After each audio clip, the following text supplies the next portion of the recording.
Hey everyone, welcome to Chapter 11, Managing Interpersonal Conflict. So in this chapter, we'll cover the conceptualization of conflict. So how do we make sense or define conflict? We'll look at various conflict styles and the benefits and limitations of each of those styles. And then we'll look at conflict in relational systems. And then lastly, variables in the conflict styles.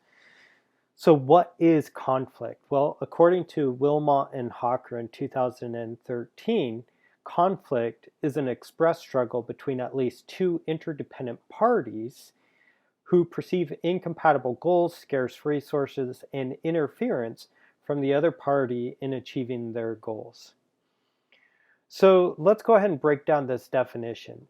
The first element is that this is an expressed struggle. So oftentimes we experience intrapersonal conflict between the conflict we experience within ourselves. So maybe there's competing values or ideas or goals within our minds, and we have to make sense of that interpersonal conflict. Interpersonal conflict is the communicated or expressed intrapersonal conflict or perceptions that we have. So similarly to chapter 3, the self-concept is kind of like our self-evaluations or how we think of ourselves. And we often express those thoughts through impression management or how we interact or conduct our own behavior. So similar to conflict, a lot of times it stems within our minds. We perceive that there is some sort of incompatible goal, or we perceive something to be off. And if we don't express that, that just remains internal conflict. And so a key part of interpersonal conflict, especially as it relates to communication, is being able to express kind of those internal feelings. And so all people involved in the relationship must know to a certain extent that some sort of disagreement or conflict exists or is present. So what causes the expression of these internal struggles? Well, oftentimes they're sparked by activating events or what we call triggering events. And triggering events are perceived as some sort of threat. So what does this interdependence mean in that definition? Well, in most conflicts, the parties are usually dependent upon each other in some meaningful way. So for example, you're dependent on your family, your loved one, your spouse, your children, or maybe you're still dependent on your parent, right? Where we can't sever these relationships. We can't just call it quits. Like our survival, our ability to thrive is contingent on this relationship in some sort of meaningful way. And so because of that interdependence, we're forced to address these conflicts. So this brings me to a quote that I think really resonates with this interdependence element of the definition. So this quote reads, "A person who is not dependent upon another, that is, who has no special interest in what the other does, has no conflict with that other person." So think about, road rage, for example. We aren't dependent on the other people drivers for, some sort of meaningful goal in life. And so in my own personal life, if someone cuts me off or is driving like a nut job, then I have to remind myself my happiness is not dependent on this person. And that helps me regulate those negative emotions that we've probably all experienced when driving down the 91 freeway, right? So think of conflict in those terms. We aren't dependent on strangers for validation, for getting our needs met. And so, if we aren't dependent on them in a meaningful way, then when conflict arises, it's not important. Whereas in our personal relationships, because we are dependent on these people for meaningful resources or goals, then that conflict becomes really important to manage, to resolve, in order to grow healthy, satisfying relationships. So what are the common perceived incompatible goals within our relationships? Well, conflict, if you ask me, conflict is really rooted in perceptual differences.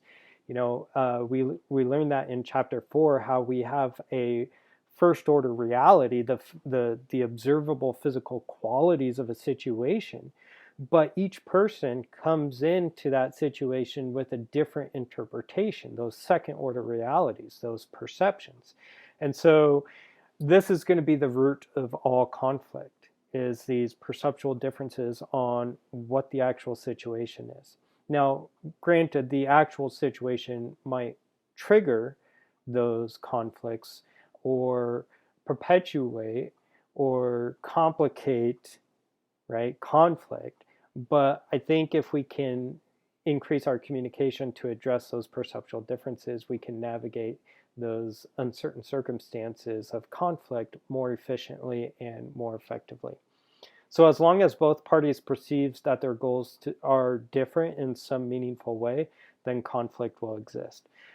So oftentimes we see that goals are perceived as incompatible because parties want the same thing, but they have different interpretations of what that looks like. So for example, last chapter we looked at love languages, the 5 different love languages. I don't know about you, but I would argue that every single person is programmed and hardwired to experience intimacy and affection, right? And research has shown again and again and again that our ability to express affection and intimacy and receive affection and intimacy is directly correlated with longevity and our health. And the key thing is, though, is that when we want the same thing, right? So within a relationship, maybe you want that affection and intimacy, but there are perceptual differences on how that's communicated, what's appropriate, what's effective. And so we just kind of learned that in last chapter with Gary Chapman's 5 love languages, and how sometimes conflict stems from uh, those inabilities to communicate effectively are affection and intimacy, is because we aren't maybe interpreting the other person's behavior as a form of um, affection, or we want different things, complete opposite. So maybe you want sushi and your partner wants pizza, right? You want different things, and that can cause conflict. So usually intense conflict within relationships are really surrounded by these scarce resources, these perceived scarce resources. So essentially, scarce resources is the belief that there is not enough of something to go around. And usually it's rooted in these 4 basic categories. Money, right? That's always going to be a scarce resources.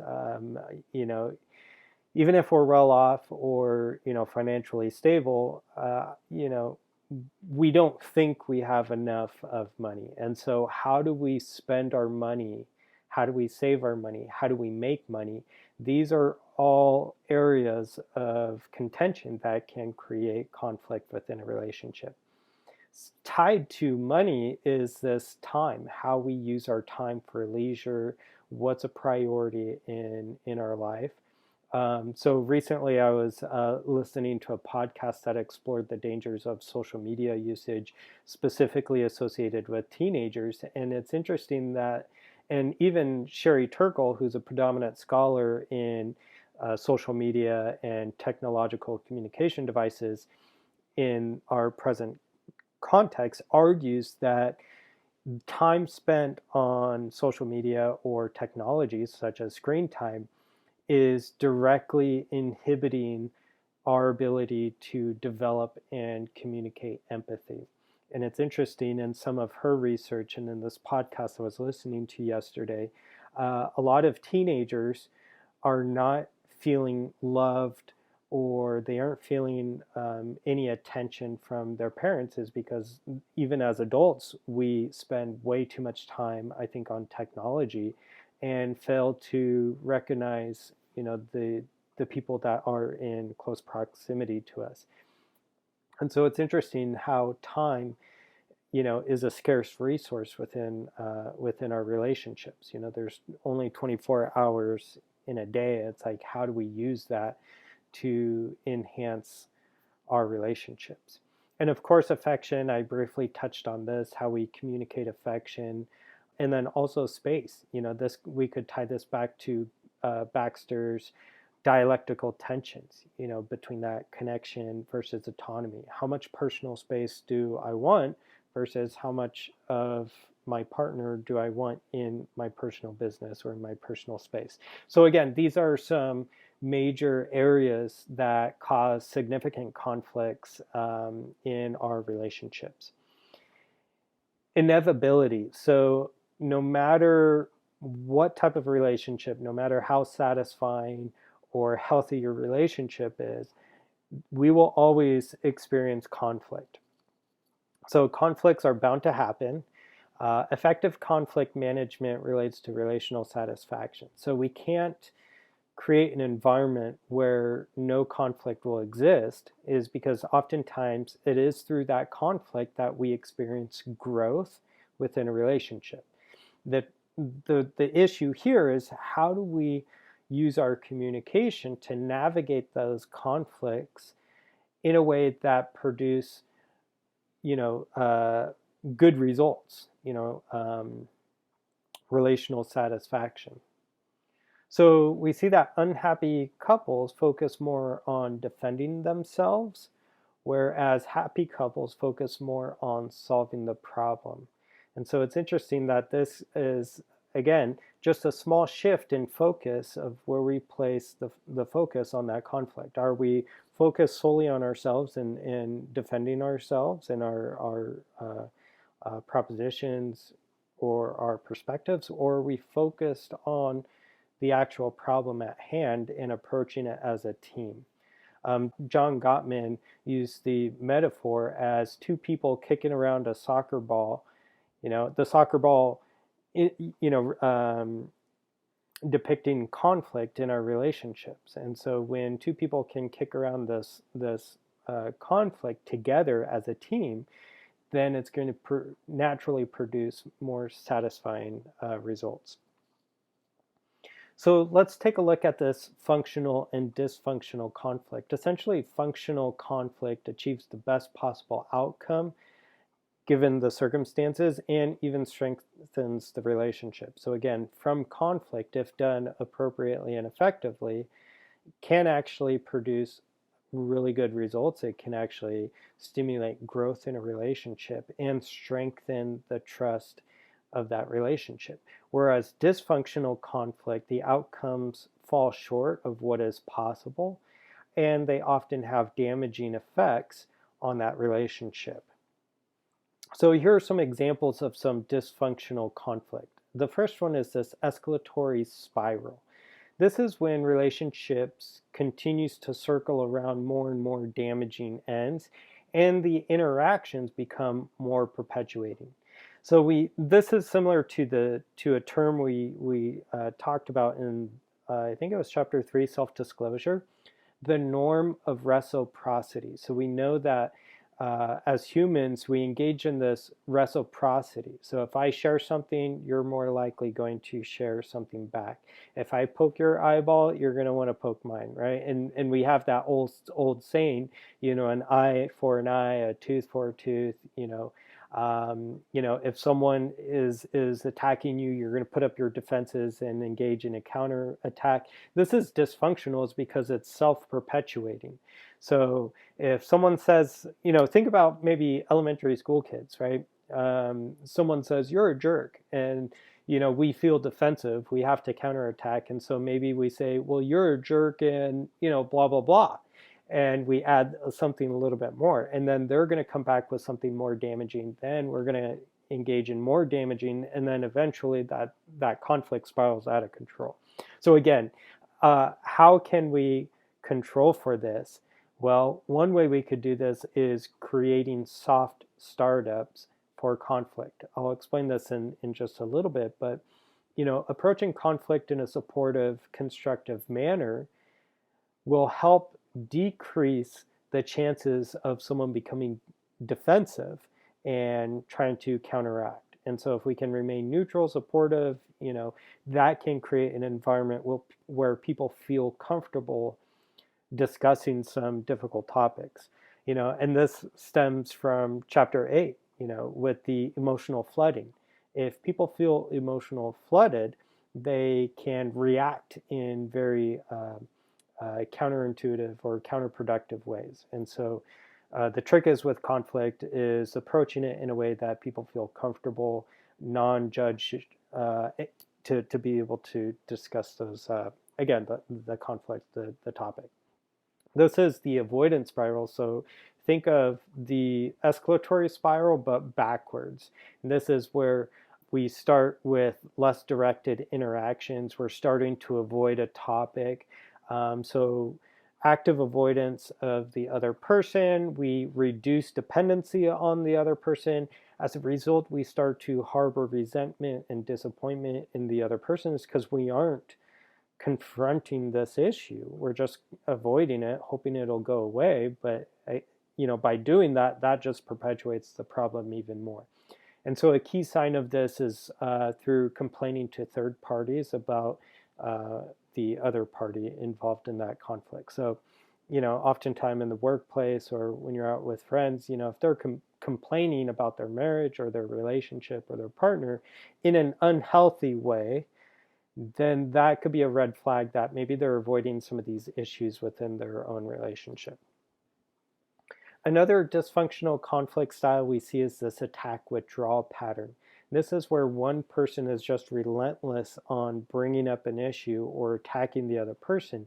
The other person naturally is just going to withdraw from that interaction.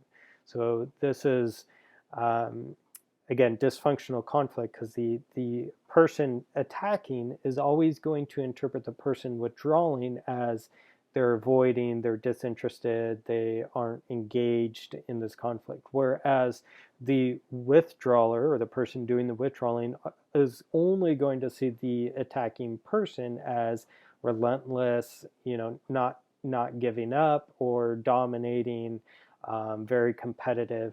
And so again, it relates to a dysfunctional conflict. So what are conflict styles? There are 5 predominant conflict styles, and this is based on this model called the dual concerns model. And in this model, we're taking into account 2 people in conflict. And so when we enter conflict, we naturally have concerns for ourselves, like what we want to happen as a result of this conflict or argument. If we are in that interdependent relationship with a significant other, then we're naturally going to have a concern for the other person. And how do we balance these concerns will create different conflict styles. So take, for example, this bottom left conflict style, avoidance. So when we have a low concern for self, so we don't care what happens to us in this conflict, we really don't care about the other person involved, then we get this avoidant type conflict style where we avoid the whole situation. Let's go ahead and go over to directly to the right. And this is the accommodation conflict style. And this is, again, where we have a low concern for self, but we have a higher concern for the other person involved. And so naturally, we are going to accommodate to the other person's needs. Directly opposite of accommodation, we get this competition type conflict style. This is where we have a very high concern for ourselves, but a low concern for the other person. And so as a result, we tend to be very competitive. We want to win this argument, or we want our solution to prevail. The middle point is compromising. This is where we have, a moderate concern for ourselves and a moderate concern for the other person. So we're willing to engage in more compromise.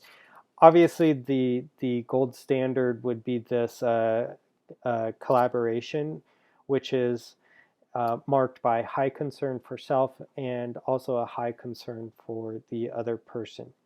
And so typically the book uses this conceptualization of placing it within a win-lose category. And I really don't like how they set this up in terms of the lose-lose, win-win, because metaphorically it's already framing our perceptions of what conflict is. And I'll explain this towards the end of the chapter. So avoidance typically is a lose-lose situation because nothing's being addressed. Competition is win-lose. This is where we see someone wins, someone loses in that argument. Accommodation is when someone loses and the other person wins. Typically the person who loses out is the one doing the accommodation. And of course, we want the win-win collaborate style. The compromise is partially a lose-lose because we have to sacrifice something in order to get something. But typically what we sacrifice doesn't balance out to what we get. Or, even if, both people are, sacrificing something, there's always going to be that missing element, and that could contribute to resentment later on. So, I mentioned that I don't like how the textbook uses that win-win, lose-lose perspective on this, is because really each conflict style that we just discussed has some pros and cons. It has strengths and limitations. So we're going to go through each conflict style and look at the pros and cons. So the pros of avoiding. So when the opponent is extremely forcing or attempts aggression, withdrawal and postponement can help decrease the tensions within that situation. So if someone is just really irate and angry, again, avoiding that situation, waiting till everyone's calmed down to re-engage is definitely a strength of avoiding. Withdrawal is a low stress approach when the conflict is short. So again, if conflict is short and sporadic, maybe withdrawing can lower that stress. It gives the ability and time to focus on more important or more urgent issues instead of the current issue. So oftentimes, if we're under tight deadlines, and we could apply this to maybe organizational life, or, maybe the conflict you experience within your work team. You're under pressure, you have all these deadlines, you might avoid some bigger issues that would require too much time to tackle and focus on priorities in the moment. Some of the cons to this, important decisions may be made by default. So if we avoid having really important discussions, sometimes the decision making happens without really any deliberation. Postponement may make things worse. And again, prolonged avoiding of certain issues within a relationship are going to make it worse. And again, that'll create dissatisfaction in the relationship. So accommodating.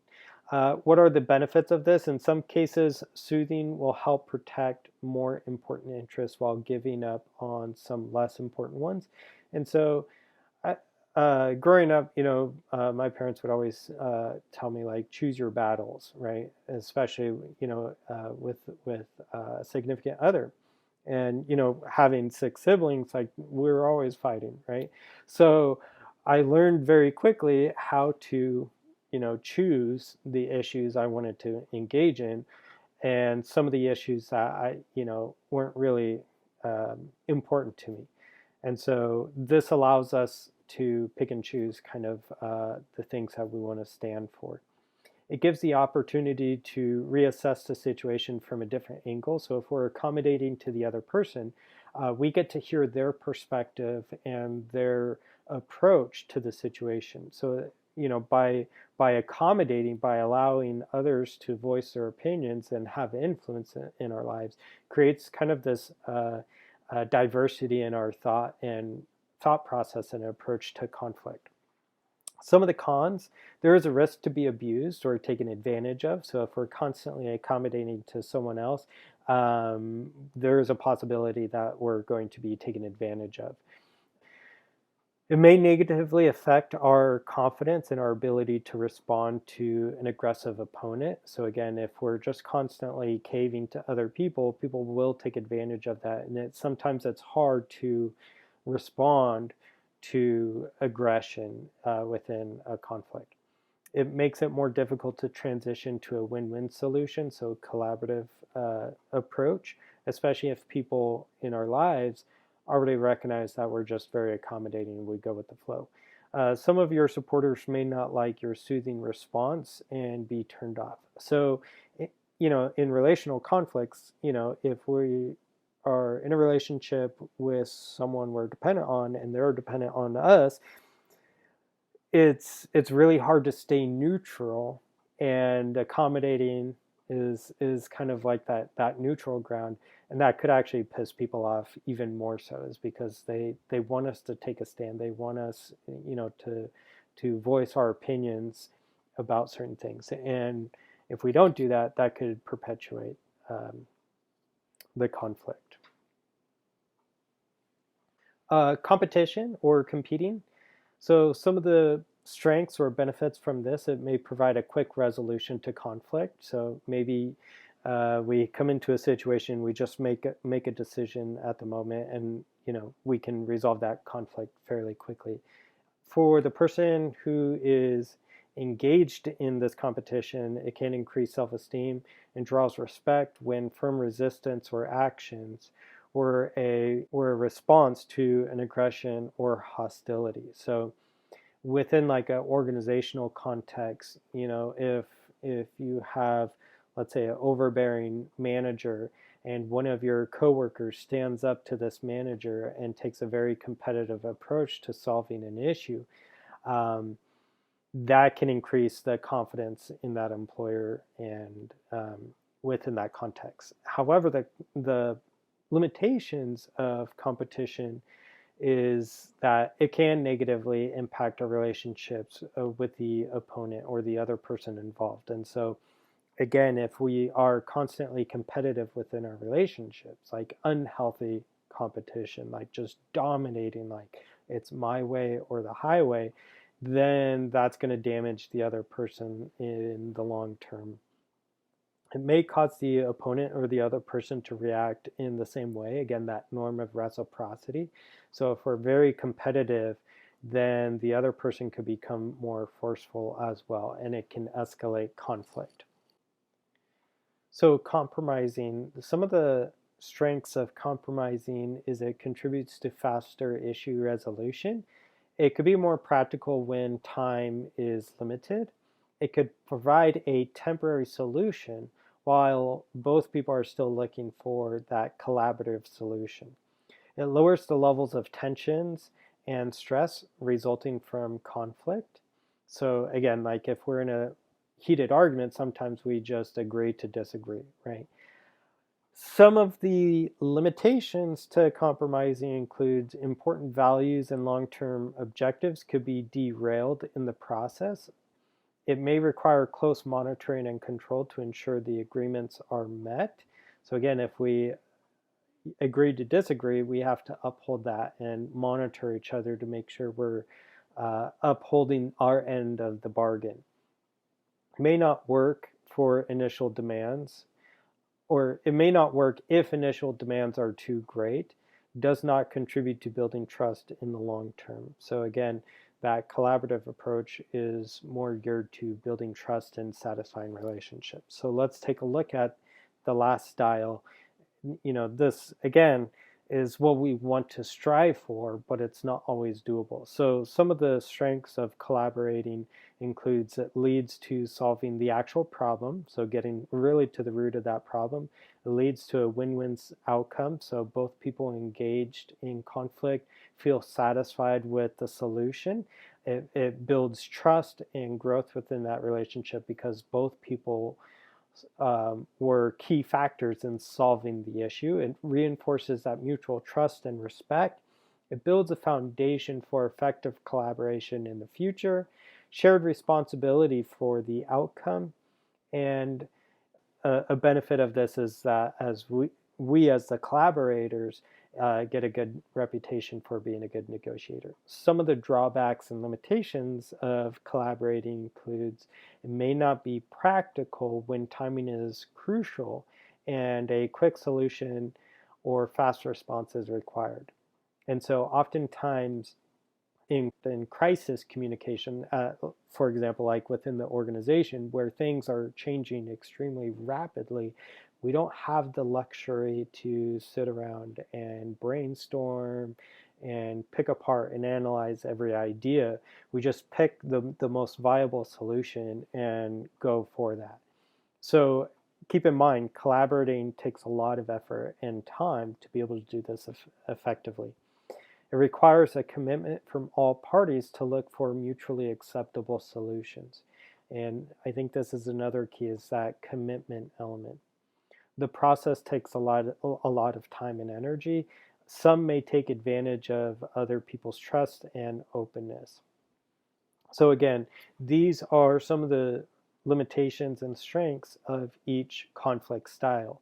So don't think of one as better than the next, although collaborating would be the best approach. In some situations, collaboration is not a viable conflict style. So how do we determine which conflict style to use? Well, first, we should look at the relationship.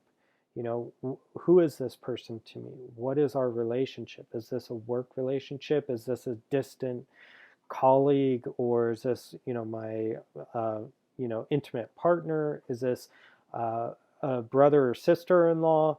You want to take a look at the relationship and figure out how important this relationship is, or how salient is this person is to you in your personal life. You also want to take into consideration the situation. Sometimes taking a very competitive approach might be the best conflict style, whereas in other situations it might be highly inappropriate. So figure out what the situation is, the people involved, and what are the other people or the other person's needs. So what do you think are their needs? And of course, you want to take in consideration the goals. What's the results of this conflict do you want? Okay, so continuing on characteristics of conflict, we talked a little bit about the functional and dysfunctional conflict. The book gives these categories. So functional conflict consists of integration, integrating both people into that cooperative problem solution driven process. Cooperation, confirmation, agreement, de-escalation. So when things are starting to heat up or get out of control, functional conflict will help de-escalate those situations. So there's a lot of research that shows that humor or soothing techniques within conflict can be very beneficial. Focusing on the topic at hand or the issue at hand, and then being able to project into the future how behavior or the interactions within that conflict might influence the long-term relationship, and then really keeping a positive perception of this conflict situation. Dysfunctional conflict is when we see the polarization of two people, where they take oppositions and there's no compromise, there's no collaboration taking place. Disconfirmation, coercion, escalation. So the conflict escalates, drifting. So we see this happen all the time, where we start arguing about one thing, but then the next thing we know, we're talking about the dishes and laundry and the kids and, how we're spending money, and, oh, you don't, show me enough affection. And then, oh, that one, family member said this at that holiday party, right? And if we aren't focused on what's at hand, this conflict could drift into other elements or aspects of the relationship, and then it just becomes too overwhelming. That's when people start to withdraw. Short-sightedness, so this is just looking at conflict as an opportunity to win, but not thinking of the long-term effects on the relationship. And it's marked by this negative perception.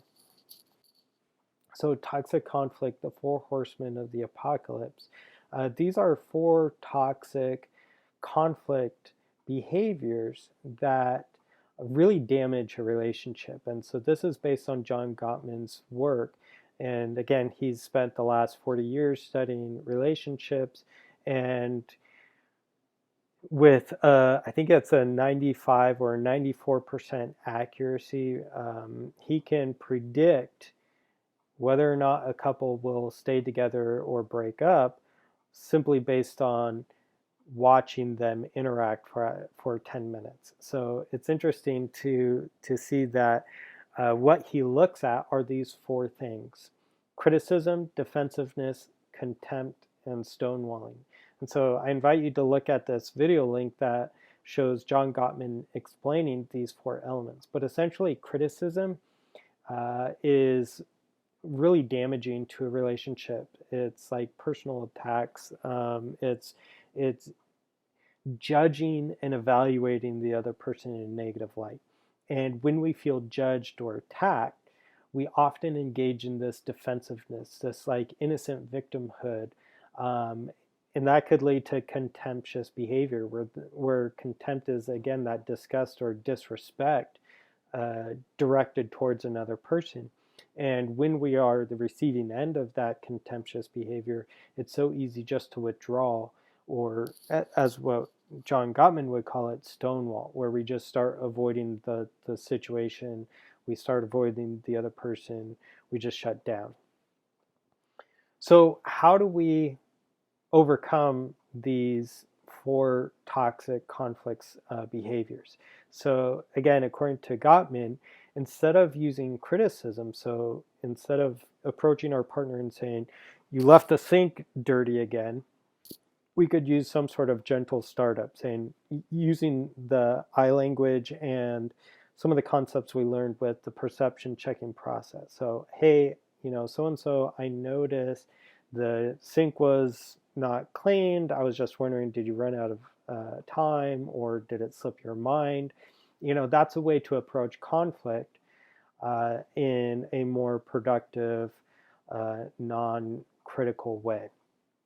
Instead of being defensive, so when our partner comes up to us and points out something like, "Hey, you didn't do this as you promised," instead of getting defensive and saying, "Well, you didn't do that," or this, right?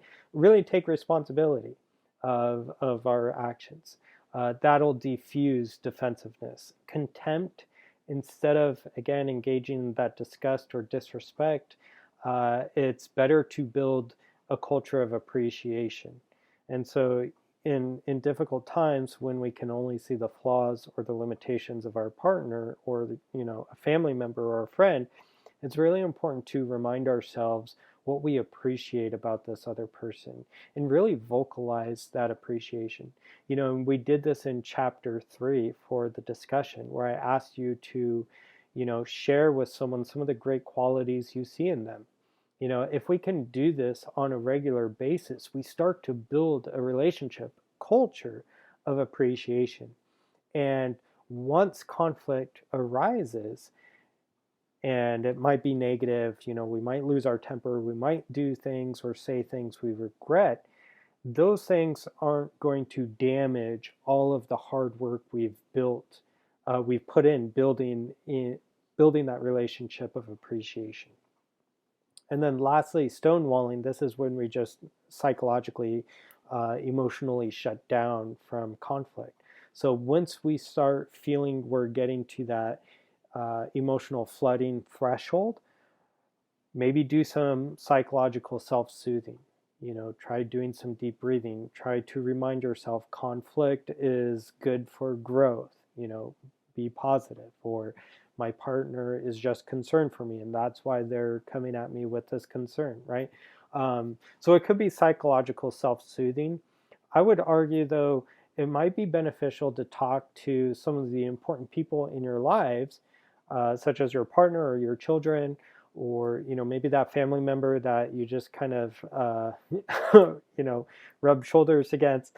Really sit down and discuss like what each other's perceptions are in conflict, and set some ground rules on how to have conflict. So if someone does feel like they are hitting that emotional flooding, rather than acting out or saying something that they regret, maybe you develop a rule where there's a timeout, where if someone in that relationship or argument says, I need a break, I need a timeout, you know, uh, you know, give them 5 minutes or 10 minutes to walk it off or decrease that heightened emotional arousal, so that they can be effective and appropriate in their conflict styles. So again, setting up a culture, setting ground rules, using gentle startups, taking personal responsibility of our behavior and what happens in a relationship. These are all great things that can help overcome those four toxic conflict behaviors that really damage a relationship. The book talks about some variables in conflict styles, such as gender. Uh, so men tend to be more direct, more cooperative in male-to-male conflict, more likely to withdraw. Females are concerned with maintaining harmony, better listeners, non-controlling, assertive. So constructive conflict skills. When we engage in conflict, these are some things that we should take into consideration. Define your needs. So put your needs out on the table and encourage the other person to do the same. So, you both can understand, do we want the same thing, but we have perceptual differences, or are our needs completely different? And how can we manage that? Share your needs with the other person, listen to the other person's needs, and then start to brainstorm or generate possible solutions, right? Now, the other person might generate solutions you completely disagree with. So at this stage, when you're generating possible solutions, it's important to stay out of judgment. So you aren't evaluating the solutions. You're just generating all these different approaches you could apply to solving, the conflict at hand. Then, very objectively, and supportively with the other person, start to evaluate the merits and limitations of each solution. Once you have identified as a couple or as a team a solution that everyone is on board with, then start to implement that solution. Now, again, some of these solutions, theoretically might sound great, but when we start implementing them, they might be messy, or it might be difficult, or just maybe it's unrealistic. And so then we have to do this follow-up. So we have to re-engage with the conflict and figure out, okay, is this working? Is it not? What's working? How can we maintain those elements? How can we adapt to other things and grow from here? And so this constant constructive conflict skill of defining the needs, generating solutions, evaluating, and implementing is an ongoing process for some of the major conflicts that we have in our life. So that was a brief overview of chapter 11. I think the key thing from chapter 11 is taking a look at those 5 conflict styles, especially the ones presented in the dual concerns model, and the pros and cons of each of those styles. So thank you so much for participating, and we'll see you next time.